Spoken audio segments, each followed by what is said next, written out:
seen a lot of videos in Pinellas County, Florida, with our command center and parking on easement. And I've explained why we're on the easement for those who are interested.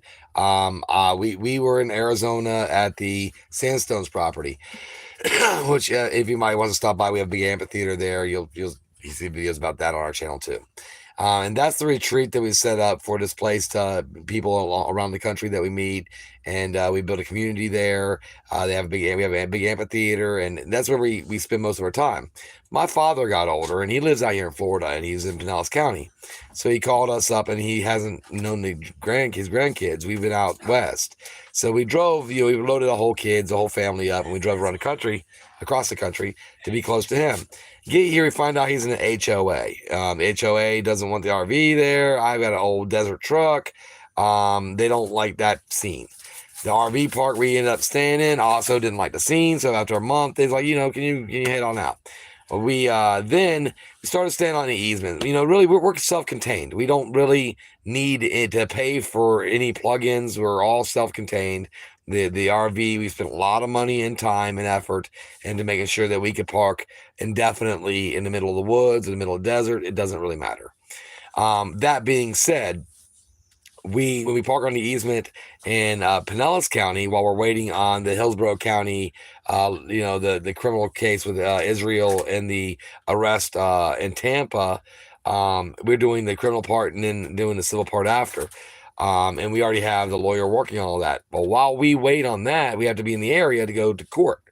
So we came to Pinellas County, which is right one county over from Hillsborough, and we parked on the easement. They have some ordinances, but none of them say you can't park on the easement for up to 48 hours. You can park on any public easement that's not designated for some purpose for up to 48 hours, and then you have to move along. And so we were violating that ordinance. It's the only ordinance that really pertains to parking. But we found that these deputies and officers, depending on this was in Tarpon Springs as well as Pinellas County, which is also part of Tarpon Springs is in Pinellas County, but the sheriff's office and then the city police have done everything from trespass us without any warrant from public property and easement, specific part of the easement, to the Pinellas County, basically citing ordinances and laws that have zero to do with what we're doing. I mean, they might as well say we robbed somebody or raped somebody, because we didn't do that either. So they're just using laws that do exist, or ordinances and state statutes that have to do with other things than just parking on the side of the road when you're in an RV or a camper. And this is what they do. Hey, how you doing? Nice to see you. So this is what they do to homeless people across the nation. And we've been showing that on our channel for a number of years now. Hi, Kimberly.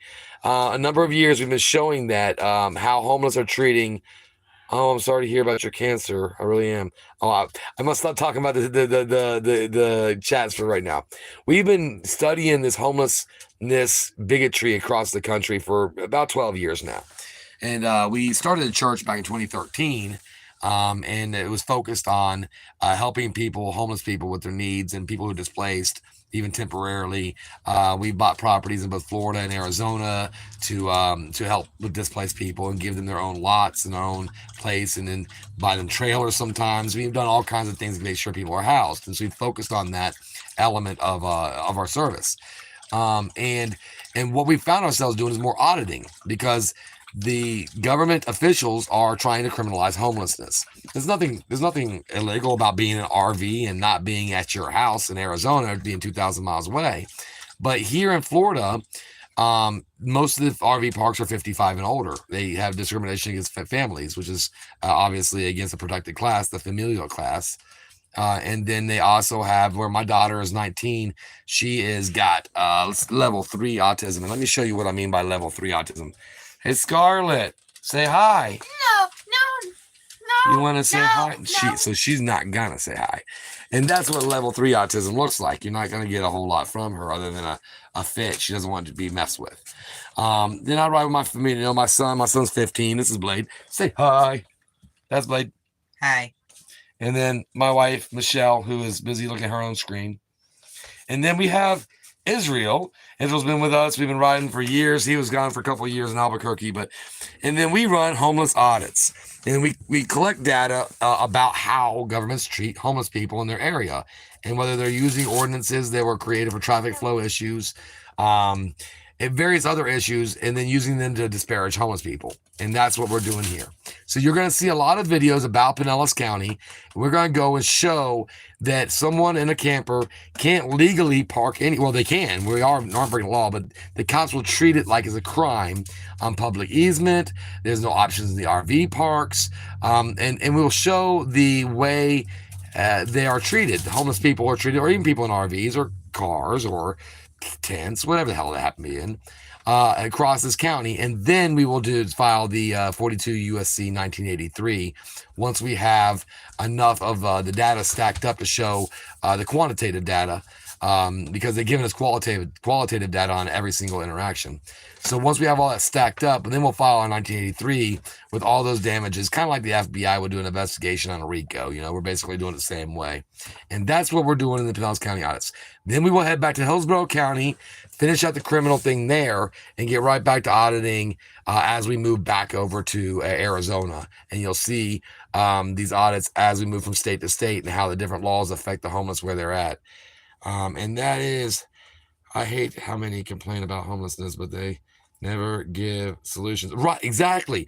One of their recent videos was here in Pinellas County. We're parked on the easement. We have nowhere where no one will take us, and so the Lieutenant Jones shows up from the Pinellas County Sheriff's Office, and he gives me this paper. Let me see if I find it right here. This paper right here. Oh, this was Ely. This was the code enforcement lady. And the paper has a list of the homeless services in Pinellas County. Now, obviously, I'm not going to give up my home, my camper that goes back to Arizona with me, and I'm not going to give up my children to CPS or something like that. I mean, that's obviously not going to be a lifestyle change I make. And so we're not going to give up our pets or dogs. So literally zero of these things would be a solution to our issue of not being able to get into an RV park. Zero of these things. But public easement is our public easement. So if the private landowners want to say, hey, we want RVs that are only 5 years old or newer, we don't want any dogs, we don't want any children, or whatever they happen to say, that doesn't affect us on public easement, unless there are rogue officers and rogue departments that are then pursuing ordinances and statutes that have nothing to do with disparaging homeless, but pursuing them for those purposes. And as long as we can show that, then our 1983 should go smoothly, and we'll be able to get a judgment, a settlement, and an injunction. In Florida, there's SB 170, which allows us to get an injunction on their activities when they're trying to enforce ordinances and statutes that are impossible to overcome or unconstitutional at face value. Right. So that's what we're focusing on in this leg of the homeless audits.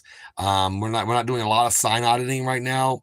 But we will do more sign auditing. And one thing we are going to hold back on is the failure to ID. We used to hold back our ID at all times, basically, because we aren't committing a crime. For now on, we're going to start just handing our ID, because if we're doing a sign audit, they want the panhandler to go away. So even if we give them our ID and say, hey, here's our name, get the fuck out of our face, if we don't leave, I still think we're still going to get arrests, and that's going to really strengthen the 1983 case later on, when they don't have that the ability to try to say, hey, well, we thought the ordinance was valid, so in that case we had a right to ID them, and try to get that B offense. That's what they keep trying to do, is keep that B offense off without the A offense, which is, because panhandling is protected activity under constitutional and the First Amendment, so they can't use that one. So they look for a B offense of resisting without violence, failure to ID.